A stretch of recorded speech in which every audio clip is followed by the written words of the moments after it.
Hey guys, welcome to this weekend's episode. I've got Orion here to help me out with this one. He hasn't been on the channel in a while. He's been busy breeding, which he'll continue to do. He's breeding with Rob's male ocelot female this year. There's an off chance he will go to one more female, but I don't like to stretch short tails very thin, so typically it's one female, maybe two. So anyways, what I wanted to talk about is actually get into the breeding a little bit and not so much from the animal standpoint, but kind of what it entails and the type of person you have to be to really dive into this the way that I have or a lot of other people have. And I've actually shot this video twice before, and I deleted it just because it got convoluted, and it probably will again. But breeding snakes really is a lifestyle, especially if you do it at any kind of scale. If you're doing a clutch here or there, probably not. But if you're keeping the number of animals that I keep and that a lot of people keep and the amount of work that it is, it really takes over your life. There's not really time for other things. Now, myself, I don't make a ton of money. So my job, I make $19 an hour. I work between 35 and 50 hours a week, depending. For a long time, I wasn't getting any overtime, which really hurt. Now I'm back to getting a little bit of overtime here and there, which really, really helps. But anyhow, I notice a lot of people that have really nice collections make really good money. They're making, $50,000, $60,000 a year. I'm not making anything close to that. And I also live in one of the most expensive areas that you can in the country as far as cost of living and taxes and things like that. We have a lot of taxes here that people in other states don't even pay. Like we pay property taxes on our cars. A lot of people don't pay that. Some states don't even have state income tax. We pay that in a high percentage. Our sales tax keeps going up and up and up. So it gets very expensive. And as such, I really have to pay attention to everything that I buy. I don't have cable. I would love to have cable and be able to watch TV and things of that nature. Hi, buddy. But I can't afford to because my money has to be available for them. I'm in a lot of debt. It stinks. And, I don't have money for luxury things. All my furniture that's in my house, every piece of furniture you see, somebody has given me because I can't go out and buy furniture. The only thing that I bought was my TV, and I bought one TV when I was 14 mowing lawns, and I had that TV up until a few years ago when I finally got a flat screen because my roommate at the time twisted my arm into doing so. And that's just the kind of sacrifices you have to make. And this isn't a video complaining or anything, but I just think some people think you can just dive into this and, kind of go at it without really considering everything that you have to consider. So my electric bill is usually between $3 and $3.75 a month. And I'm heating really efficiently on the animals, but still I would say that they run about $200 a month easily on average for electricity, just for them. And then my food bill, right now I'm sitting just under 100 animals. I have like 3 or 4 more animals that are for sale. The rest are all mine. Oh my God, I breathe. Yeah, you do it too. So feeding those animals probably costs me somewhere in the realm of about $300 a month, I would say. And then you've got cleaning supplies and things of that nature. So to maintain my collection, I'm looking at probably about $550 a month on average. And so, that's a decent amount of money at the end of the year. And that doesn't include vet care that pops up. That doesn't include, upgrading caging. It doesn't include adding new animals, new bloodlines, bringing in other stuff. So it gets very, very expensive. If something breaks, you have to buy new equipment, a new temp gun, a new incubator, you need a new snake hook. All those things add up. And then that doesn't include otherwise, buying shipping supplies, driving to reptile shows, driving to pick up feeders, driving to pick up animals, deliver animals. The expenses go on and on. And once again, I'm not complaining because I love doing this. But it takes a certain type of person. You have to be stubborn, because I can't tell you how many times the logical decision for me has been not to keep snakes anymore. But I can't do that. I mean, they're woven into who I am and part of what I do. And, you know, I think I was talking to a friend tonight, and I say sometimes, you know, I get stressed out and I daydream, you know, what my life would be like if I didn't have them. I could travel, I could go places, I could have real vacations. My vacations right now are always snake related. It's always tied into, I have to go deliver some snakes, so let's stop and visit this person. I need to shoot some videos, so let's stop and see this person, and trying to fit as much as I can to where it becomes stressful. And I also get stressed out. All I think about all year long is how much I want to go on vacation. And the moment I leave, all I think about is how much I want to get home because I'm worried about what's going on with the animals. So it's no matter where I am, I'm just thinking that I want to be somewhere else. But I hate leaving them. It bothers me to be away from them. I worry the entire time, even with the camera system. I still worry. I don't like that I can't just go in and open cages and check on everybody. Are you going out the window? Good luck. There's glass. You know, Ryan's out of here. Now you can see, you know, he's such a great animal. Really love him. Love what he's done. He's made some great babies this past season with Lilith. So you really have to be dedicated. And once again, I feel like this video is going to be probably not well received because it's going to be a little all over the place. But I just feel like it's something that needs to be discussed with people, and that people that really are serious about it need to know all the stuff that goes into it. And also you need to know that you're going to fail sometimes, and you're going to have tough seasons. Last year and this year I had pretty tough seasons. Probably the toughest since I've been breeding snakes, especially 2019. 2019 was brutal to me. Rob can tell you there was a few conversations I had with him, probably a few conversations I had with Kara, where I just felt like I shouldn't even breed snakes anymore because, one, I'm harder on myself than anybody else is ever on me. So even things that are not my fault, I blame myself for. And I'm always looking first to blame myself in everything that goes wrong. Even if it's 100% beyond my control, I will find a way to make it my fault. Just kind of how I operate as a person. And so I had a really, really rough season. And I had, you know, I lost all my holdbacks in the Ocelot clutch.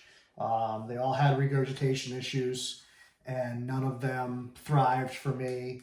And that I really took personally.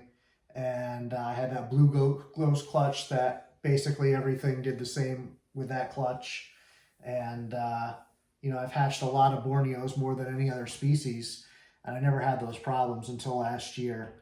And it was just pretty much 2 entire clutches. I have 1 baby left from the blue ghost clutch, and that animal is going on 2 years old and is like not, is the same size as animals that I hatched in 2020. Still regurges every so many meals. I have to feed small meals. I have to space them out. It has to be frozen thawed. It has to be certain things. That animal has to have belly heat. So there's just a lot of things going on that make that difficult. You know, there's nothing wrong with the animal otherwise, but I'm hoping that he's going to kind of just hit his stride at some point and stop having those issues on and off. All right. He's just wants to be up on my shoulder. I just don't want him to go too far with the chair. Yeah, he's going. But yeah, so if you're going to get into it, you have to be ready for that. It takes its toll on you mentally, and there's a lot of highs and lows. So there's a lot of wonderful things like hatching out this animal, raising this animal for the last 4 years and change, and having a great relationship with an animal that you created that basically exists because of, you know, your efforts and what your vision was. And, you know, other people's work went into this animal too. You know, this animal's from 2 parents that Kara and Ryan produced over there. So, you know, their work is in this animal too, and their signatures on it. And so that's the very cool part, and that's great. When you hatch out babies that you love and that you get to spend time with, it's really very rewarding. But when you have those lows, it's hard. And, you know, if you're a person like myself that, you know, has my share of bouts with depression and things along those lines, sometimes those things can come at a bad time and really, really combine into a unperfect storm, if you will, and really, really kind of shake the core of who you are. So I think you really need to be balanced and have somebody in your life that can kind of put things in perspective for you if you do have those kind of issues like I do. And I do have people that help me with that. And I'm also, I don't want to say self-sufficient, but I kind of shut people out when it comes to those times a lot. And I just kind of do what I have to do, go on to autopilot, take care of the animals and focus on that. And so having these animals can be a blessing and a curse in that regard too, because when I get depressed and when I have those lows, I can't sit on the couch and just curl into a ball and die in a hole like you feel like you want to, because I have to get up and I have to clean cages and I have to give them water and I have to feed them. If I don't, they're going to die. So there's no, sorry guys, I'm having a tough day. You can't do that. Every single day of your life has to be dedicated to these animals first, or really we have no business having them. So the curse of that is sometimes you really need that mental downtime where you just kind of go into that place and shut out the world, and you can't. But the upside is it doesn't allow you to slip into that as much because you have to get up and you have to do it. So it works for me. Like I said, I daydream sometimes about not having animals, not having all the responsibility, but I don't know what to do with my life if I didn't have that. You guys that follow me on social media, it's basically just shit posting and snakes. There's really nothing else. I don't have time for other hobbies. I don't have time to go out and go boating or pick up skiing or whatever it is. There's just no time for that. You're in my face, man. Nope, you have no personal space with snakes either, But it's so funny because people are like, I can't believe you trust them in your face like that. I have no reason not to. I can feel his body language. He's very relaxed. I know he's not tense at all. I know he's not nervous. Out of the corner of my eye, I can see his tongue movement. I can see his eyes. Nothing about this animal is remotely distressed about this situation or annoyed with it or anything. He's just doing his thing. And it's nice building that relationship where you can trust them. That doesn't mean he can't turn and bite me. He has teeth. He has a mouth. He can. I could turn and bite him right now. He doesn't know. He doesn't know what's coming. But we both have a mutual understanding that, I don't think he's dangerous and he doesn't think I'm dangerous. And as long as we stay within the parameters of that relationship, then we're going to be good. The tougher part on our end is that we don't really understand what his terms are. We understand what our terms are and what we expect from them. But we have to kind of figure out what they expect from us, and we don't always guess right. Now he's finally sitting still. Just such a beautiful animal. And he's been breeding well this year, so hopefully we'll get some more babies from him. But yeah, I just want people to understand overall the sacrifices that you make, the rewards that are there, some of the expenses that are involved, some of the things you need to be prepared for. If you do run into a situation with veterinary expenses, it can vary depending on where you are. Most of us do not have a really good exotic vet close by, so usually you're looking at travel. You have to worry about legality on the species you keep, because some species you can't cross state lines. And if the best exotic vet is out of state, you're kind of screwed. So it's something to keep in mind. The stuff can be very expensive. For me, going to the exotic vet, it's $95 to walk in the door. That doesn't get you anything. That just gets you in the door. If you need a culture, that's $305. Medication varies based on what it is and the dosage that you need.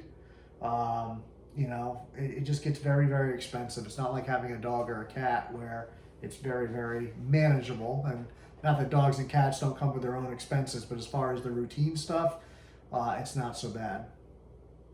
What are you doing, bud? So just keep that stuff in mind and make sure that you're prepared for all the responsibility.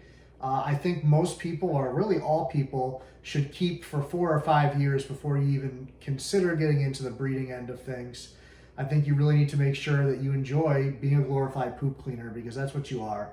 If you're not breeding things like, bolins or scrub pythons or white lip pythons or these things that are much more difficult to breed, you're a poop cleaner. I'm a poop cleaner. That's what I do. Breeding ball pythons, breeding short tails. There's not really a whole lot of skill in the breeding portion of things. It's basically managing your animals properly. You can make some mistakes and still have success. Um, you can keep them in all kinds of situations and still get viable clutches and do well, which is why I don't understand why so many people throw out so much ego, especially in the ball python community. You see so much ego fly around. And I mean, it's literally a species that little kids accidentally breed in fish tanks. So while I appreciate people that take the time and line breed and work on really perfecting what it is they're into, and I appreciate that end of it, I just don't understand the ego there. So that's one of those things that confuses me. So make sure when you get into this, we don't need any more egomaniacs in the reptile community. We need more humble people. We need more people that are here for the animals, not for the money. Because trust me, making money breeding snakes is not easy to do. It's very, very easy to lose money breeding snakes. It's moderately easy to break even if you're really smart and you have some good luck. But even a lot of people that breed snakes breed other things or have other income that really help them in order to be successful. If you have a lot of money to start, you can certainly do better. It's a lot easier. I did not have money to start, so I had to start from the bottom and slowly invest in the right animals and hold back the right animals and keep going and keep building up a little at a time, payment plans here, payment plans there. So if I had to tell you what I'm most proud of as far as snake keeping goes, it's that, I really had to work for everything that I had. I had to have some good luck. I had to have the right people in my corner helping me in various ways, whether it was, giving me an animal for less money than they should have, or working with me on payment terms, or just being supportive. There's a lot of people that really helped. So what success that I have had, probably I owe more to them than I do to myself, which I think is kind of funny. As I mentioned, I always look to blame myself for everything, and I always look to put my accomplishments on someone else. That's just kind of how I'm wired. But I do understand that, I've worked very hard. I spend 20 to 45 hours every week just working with my animals. It doesn't include working a full-time job. So just be committed, be ready, be prepared. You've got to have a passion, because there's a lot of days where it's really, really easy to think about quitting, to think about walking away from these animals. And that's the worst part of it, is that this isn't starting a business, flipping cars, or starting a business fixing up old houses or things like that. You can walk away from those things and you can have some emotional attachment, but they're not living creatures. These guys get attached to you on some regard, maybe not on the social level that we get attached to other people, but these snakes get comfortable with you. They get comfortable with your house, the smells, the sights, the sounds, whatever it is what they're used to. And that's why a snake like Orion's just sitting here like this. He's totally relaxed right now in a position that doesn't look that comfortable, but he's comfortable in it, and he's good to go, because he was raised here his whole life. All he knows is me. He doesn't know anything else. Some of these animals that I have, when other people try to hold them, they won't sit still. Just a quick short story. Years ago, we have a reptile organization that we're working on, a 501c3, and we were having a board meeting for that. And I brought one of my blood pythons to the board meeting so that some of the other board members could, meet the snakes and whatnot. That snake sat on my lap for about an hour straight, didn't move. And my buddy who keeps snakes was there and was like, oh, let me hold him for a little bit or whatever. I was like, sure. Snake would not sit still with him, was all over the place, everywhere. Not quite freaking out, not trying to bite, not musking, nothing like that, but just was not settled. So he gave me the snake back, he curled back up and went to sleep in my lap and didn't move again for like a half an hour. So it's not that I did anything different than what he was doing. It's just that snake feels comfortable with me and feels comfortable in that environment. And however I hold him, he's comfortable. And I've been on the flip side of it, where I go and handle other people's animals and they don't tolerate me the way they tolerate them. So you keep that in mind. Stop thinking of these guys as trading cards. They build a relationship with you as much as their social structure allows. And it does mean something to them. There is value there to them. in that relationships that they build. So when you have an animal for 8 years and then all of a sudden you cast it off, that affects that animal. The animal goes through something. And so keep that in mind. Stop looking at everything from an investment standpoint and being like, oh, well, you know what, it's better for me if I get rid of these older animals and replace them with these. Yeah, it is. Financially, that is better for you. But do you want that on your conscience, what you're doing to that animal and what you're putting it through just for your own benefit? I don't know. It doesn't feel right to me. This is an animal that I actually did list him for sale briefly last year because I was not in a mental good place, and it was absolutely stupid of me, and thank God nobody bought him. But this is an animal that I don't want to ever go anywhere. Even though I have younger animals that I think might make better breeders in the future for me, this is still an animal that I'm very proud of. It's still an animal that I have a great relationship with. I could probably sit here for another 2 hours with him and he doesn't care. He's very comfortable with it because, that's all he knows. He doesn't know anything else. He knows that this is safe. He knows that I'm safe. And so I'm rocking, moving around, and you see he's just sitting there because he's used to me. He knows, okay, this guy moves. Doesn't matter. I'm not looking to hurt him. Nothing's changing. So build those relationships and keep them forever. 25 years, 30 years, 50 years, God willing. That's what you should hope for. Not hope that they're going to kick it. So Orion and I are out. Hopefully you guys found this video helpful to at least kind of just discuss something that I think needs to be discussed. I'm not even going to watch this one because I know I'm going to hate it. So I'm just going to post it and hopefully you guys like it. So if you made it through the whole video, leave me a comment and let me know that you made it through the whole video because I appreciate that. And let me know what you think, your thoughts, add-ons about things people need to consider. And, we didn't even talk about space. And space is a huge, huge thing because these snakes keep growing and they keep needing larger enclosures and they keep needing more space and more time to clean those larger enclosures. So space is definitely something you always need to have on your mind. Money, space, time, and passion are probably the 4 most important things. And money, not important in the sense of, you got to be a millionaire, but you have to have money to take care of them properly and not refuse them vet care when they need it or not get them what they need. So we are out. Thank you guys very much. Say goodbye to the man here. He's like, yeah, screw you guys. We'll see you.